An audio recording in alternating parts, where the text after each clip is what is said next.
Dukun satu ini bukan sedang makan cemilan, melainkan sedang melakukan pengobatan kepada seorang pemuda yang dikirimin santet sehingga membuat perutnya membesar.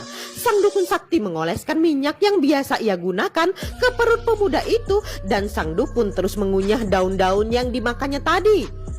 Setelah selesai mengoleskan minyak, sang dukun mengeluarkan dedaunan dari mulutnya itu dan meletakkannya di atas perut besar tersebut. Lalu setelah dedaunan tertata rapi di atas gundukan, sang dukun mengambil sebuah botol kaca dan ia terlihat membacakan mantra ke dalam botol itu.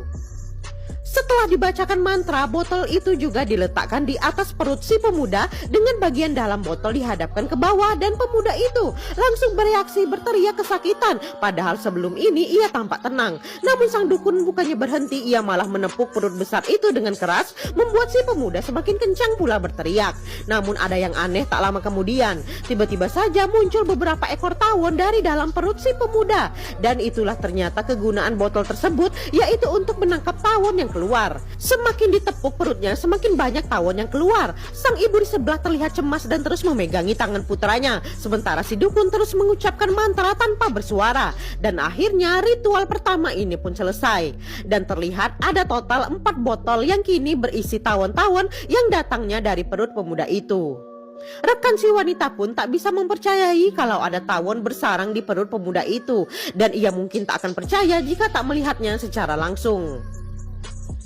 Tak lama sang dukun pun keluar dari rumahnya dan ia menawarkan kepada wanita ini apakah si wanita ingin membalikkan santet yang ditujukan kepada putranya. Sang dukun berkata bahwa ia bisa membuat perut pengirim santetnya meledak. Ia bertanya apakah wanita ini ingin membalas dendam.